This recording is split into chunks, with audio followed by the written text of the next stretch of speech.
Let me add myself to the stream. Fantastic. So today I just wanted to do like a 5-10 minute video on whether we need a central midfield. And really, what I really want is everyone's comments about whether we hold back, whether we go for one. I've been seeing a lot of comments on Facebook, across various Facebook groups, on the Liverpool Facebook group itself, about whether we should actually hold off. It's not our money. FSG probably didn't forecast it or whatever, and that we should basically just wait until our players come back. I'm not in that camp.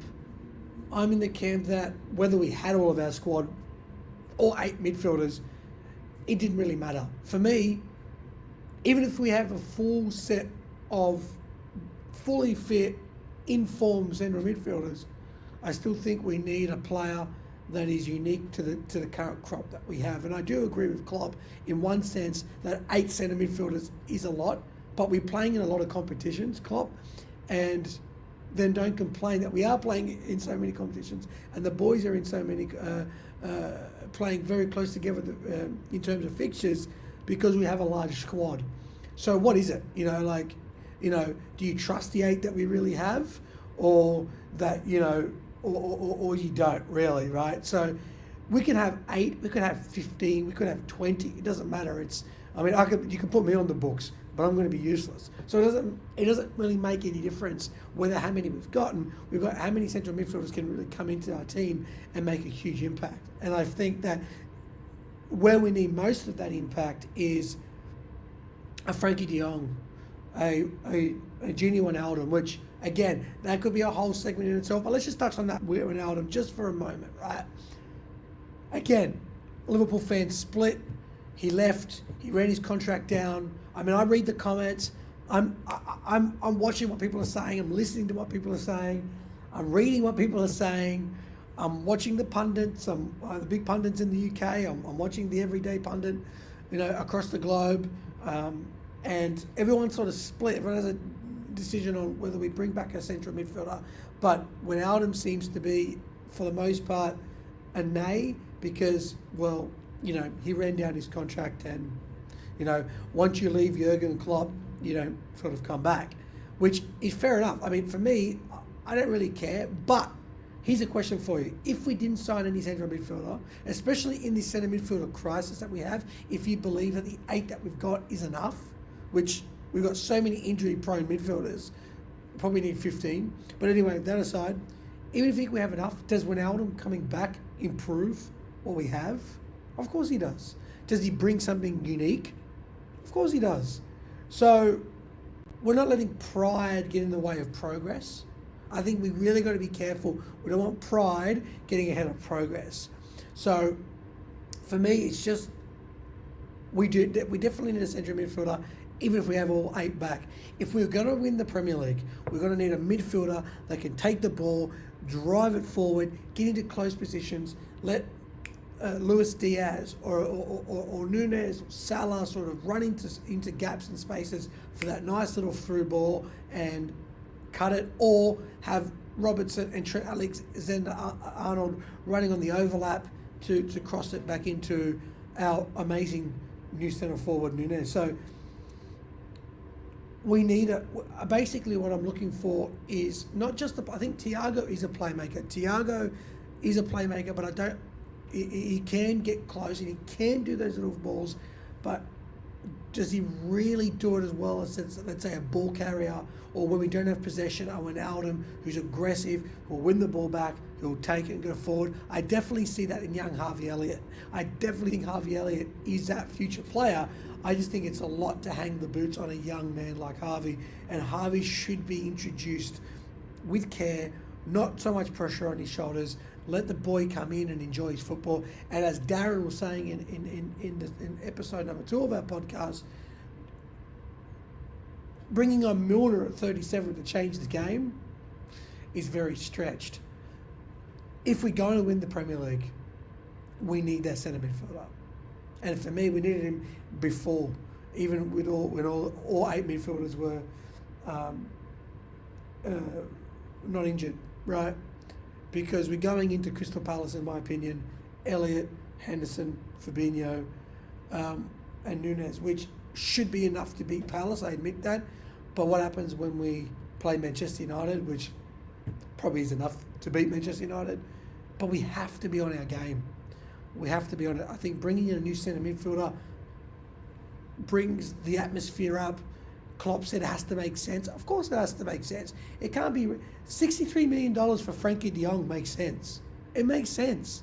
Do we just sell Origi and Minamino to pay for Salah's wages?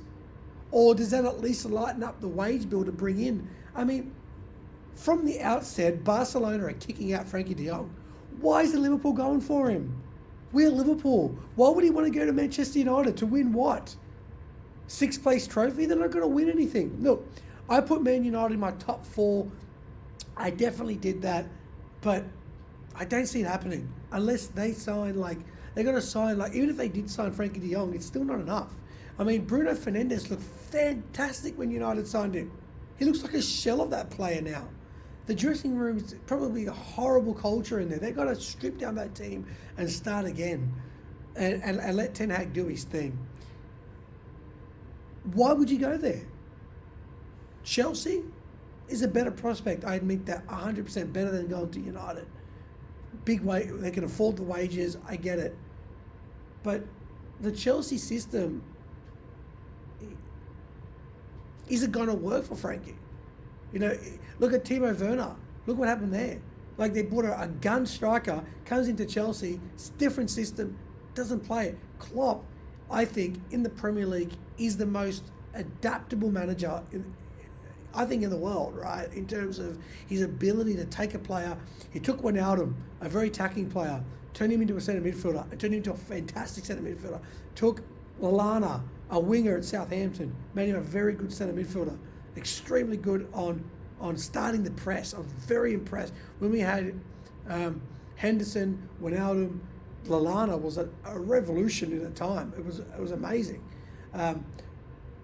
I really do think that for $60 million, it's absolutely crazy not to go for Frankie de Jong. Why not? Why not? Why wouldn't you do that? Why wouldn't you do that? If we're going to win the Premier League, guys, we need that midfielder who's going to take the ball, get it from possession, and go forward. I mean, a Frankie de Jong, a Thiago when he's fully fit, and a Fabinho in games where we're going to have most of the possession is deadly.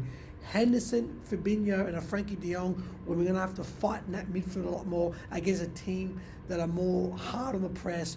They're more physical. Fair enough.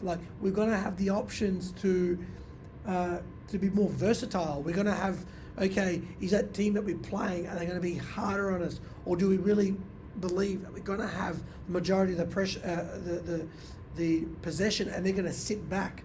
Then we just come out all out like we did. What I love with what Klopp did with Coutinho is when all the teams were sitting back against us and doing the low block, barking the buzz. You put Coutinho in midfield, which raised my one eyebrow, and I went, whoa, what's going on here? But then when the teams were sitting back, Coutinho would get the ball and flog it in the back of the net. So it confused it. Well, what do they do? Well, if we sit back, Coutinho will just take pot shots at the goal, and we can still, go up 1 or 2 goals. It's possible, right? So it gave us options, and the teams didn't know what to do, were more unpredictable. They were a bit more confused. So we would, be like a shark, as soon as that little blood was dropped in, we're like, okay, that's, where's the fear? Where's the opportunity to exploit the team here? And, what are they going to do? Are they going to play to their physical style? Are they going to sit back? Are they going to press on us, which is what we like? We like teams that come out. So we really had 2 different options that caused a lot of problems when we had that Coutinho and sit in midfield against teams that set back. For me, Frankie de Jong for $60 million, bringing in young Harvey Elliott. I mean, really, we could probably sell Ox in January. We could sell him. We could put him, Keita. I like Keita. Keita was that type of player. He was supposed to be the possession player. And I like Keita, and I like Oggs. But are they good enough right now for us to win the Premier League? That's the question, guys. When we're saying players are good enough, where we are right now as Liverpool Football Club, we have to examine players as to, are they good enough to help us win the Premier League?